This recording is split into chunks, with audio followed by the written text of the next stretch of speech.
खुलुमबाय लोगोफोर, गोजोन फुंबिलि बयनिसिमबो। नोंथांमोनखौ डियार ब्रह्म चेनेलाव आरो फिन खेबसेबाव बयखौबो बरायनाय बावहरग्रोनाय जाबाय।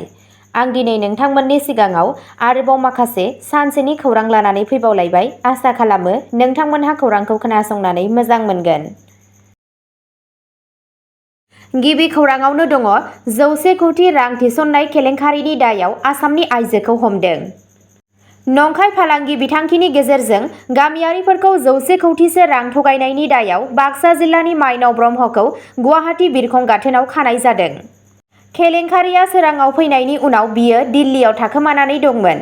ब्रह्मआ रां थिसननायाव खान्थि बायदियै मोनफिननायनि खोथा होदोंमोन, जायनि जाहोनाव गोबां गामियारिफोरा गोबां बिबांनि रां जमा खालामनो गोनां जादोंमोन। जेब्ला रां हरफिननो थिनदोंमोन, अब्ला बिथांजोआ गोबां खहा जानायनि दाबि खालामदोंमोन आरो गोमादोंमोन। बिथांजोनि फिसाय समिन सरगयारिखौबो लोब्बा थानायनि सन्देह खालामनाय जादों। खौरां मोननाय बायदिब्ला जराया रांजों लाक्जारि कार आरो सम्पथिफोर बायदोंमोन। मसलपुर पुलिस थानायाव गोबां अजद होनायनि उनाव पुलिसआ ब्रह्मखौ खादोंमोन। आरोबाव नायबिजिरनाया सोलिगासिनो दं। नैथि खौराङाव दङ, आसामा 2025 मायथाइनि नोगोरारि समायना फोरबोआव मोननै पद्मश्री सन्मानजों जोंबाय। हादोरगिरि द्रौपदी मुर्मुआ राष्ट्रपति भवनाव खुंजानाय सुबुं समायना फोरबोआव पद्म बान्था 2025 गथायो। लेङाइ आफादगिरि जगदीप धनखड़, गाहाय मन्त्रि नरेन्द्र मदि आरो नखर मन्त्रि अमित शाहजों लोगोसे गोबां गेदेमा सुबुंफोरा बे हाबाफारियाव बाहागो लादोंमोन। बे बोसोराव मोनब्रै पद्म विभूषण, 10 पद्म भूषण आरो 57 पद्मश्री बान्था होनाय जादोंमोन। आसामनिफ्राय जयनाचरण बाटारिया आरिमुनि थाखाय पद्मश्री बान्था मोनदोंमोन आरो प्रफेसार अनिल कुमार बर'खौ थुनलाइ आरो सोलोंथाइनि थाखाय मान होनाय जादोंमोन।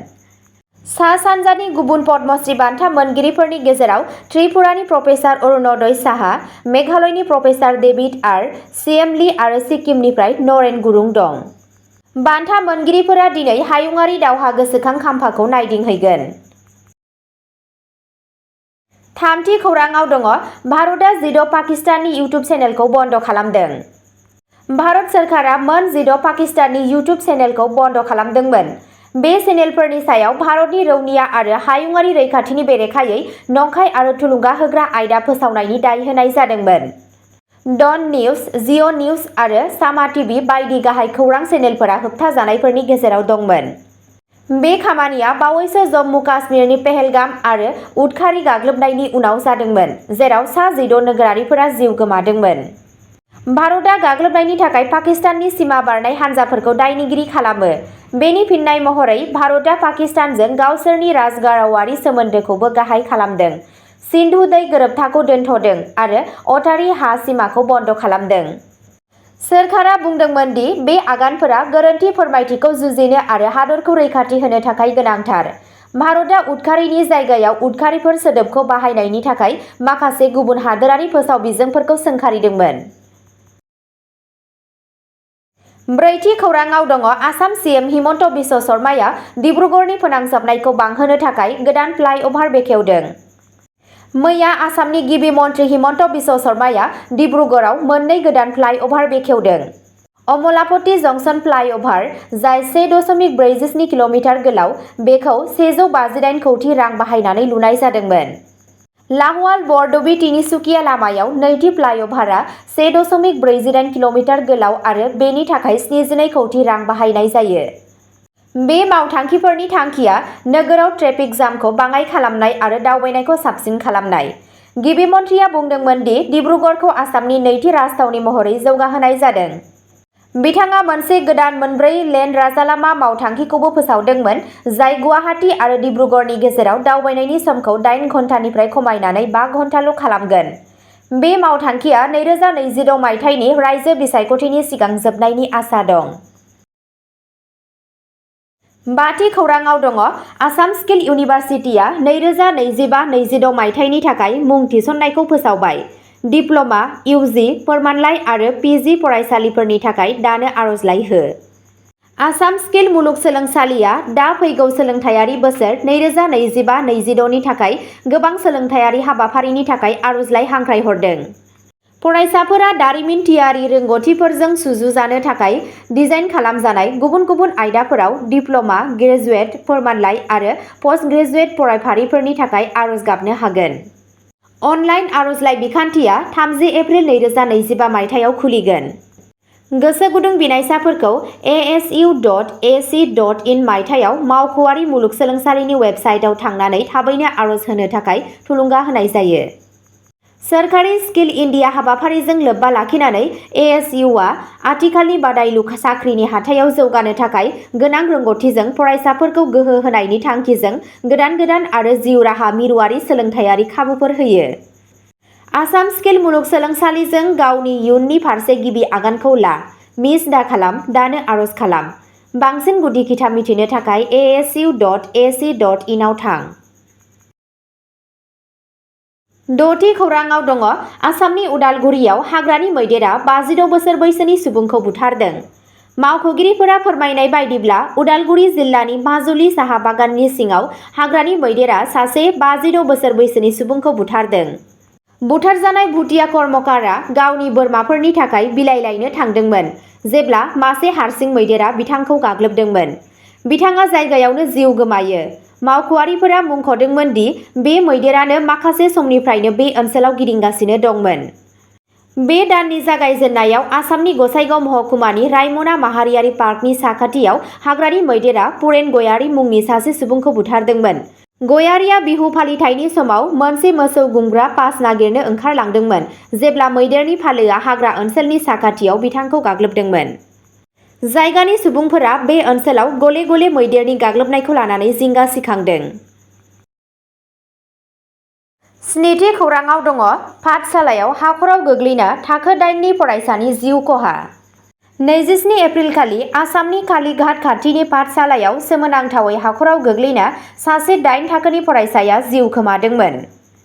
बुथारजानाय सुबुंखौ पाठशालानि कृष्ण ज्योति फरायसालिनि 8थि थाखोनि फरायसा आरो बजालिनि घाटबर ओनसोलनि सिङाव थानाय सादेरेगुरि गामिनि थागिरि कुणाल बर्मन होनना सिनायथि होदों।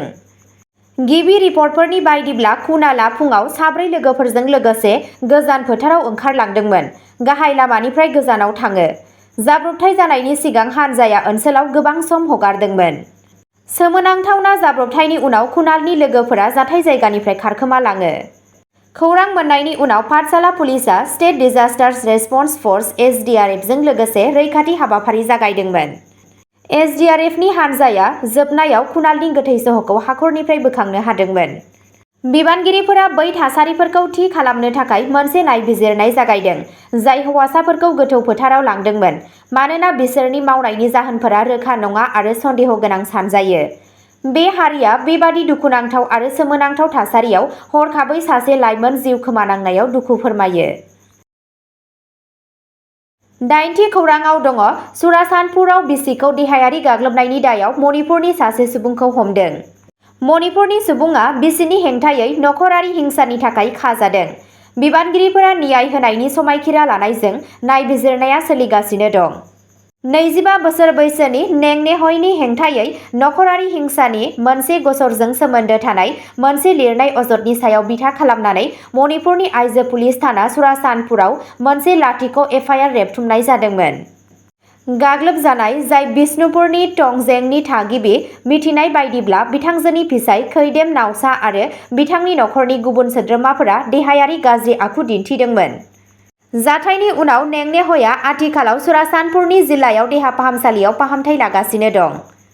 लाथिख' FIRनि सायाव बिथा खालामनानै गसरखौ दैथायहरनाय जादोंमोन आरो नेमखान्थि बायदियै इम्फल सानजा जिल्लानि आइजो पुलिस थानायाव रेबथुमनाय जादोंमोन। नायबिजिरनायनि समाव पुलिसआ दायनिगिरि 28 बोसोर बैसोनि खैडेम नावसाखौ खायो, जाय ख' जुगिन्द्र सिंहनि फिसाज्ला, गुबैयै बिष्णुपुरनि थांजें आहालुपनि, आथिखालाव निउ सेकेन्ड इम्फल सानजायाव थायो। जाथायनि सायाव आरोबाव नायबिजिरनाया सोलिगासिनो दं। बिबानगिरिफोरा खोथा होदोंमोन दि भुगिनांनाय सुबुंनि थाखाय न्याय रोखा खालामनो थाखाय बे आयदाखौ गोथौवै आवगायनाय जादों।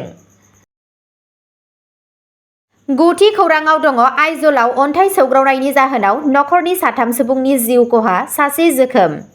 आइजलनि पुकपुइ ओनसोलाव मोनसे दुखुनांथाव अन्थाइ गोग्लैनाया 28 एप्रिलाव 3 सुबुंनि जिउ लादोंमोन। रोजा अखाया हा गिसिखाहोदोंमोन, जायनि जाहोनाव गंसे नखर लाबोनाय गंसे कारआ गाज्रि जादोंमोन। रक क्रस कारजों 3 सुबुंनि जिउ खहा जादोंमोन आरो सासे जोखोम जादोंमोन। रोजा अखाया हा गिसिखाहोदोंमोन, जायनि जाहोनाव गंसे नखर लाबोनाय गंसे कारआ गाज्रि जायो। 28 एप्रिलनि सानजौफुआव आइजलनि फुकफुयाव मोनसे गिदिर अन्थाइ गोग्लैनायनि जाहोनाव सासे जराया आरो बिसोरनि फिसाजोआ दुखुनांथावै जिउ गोमायो।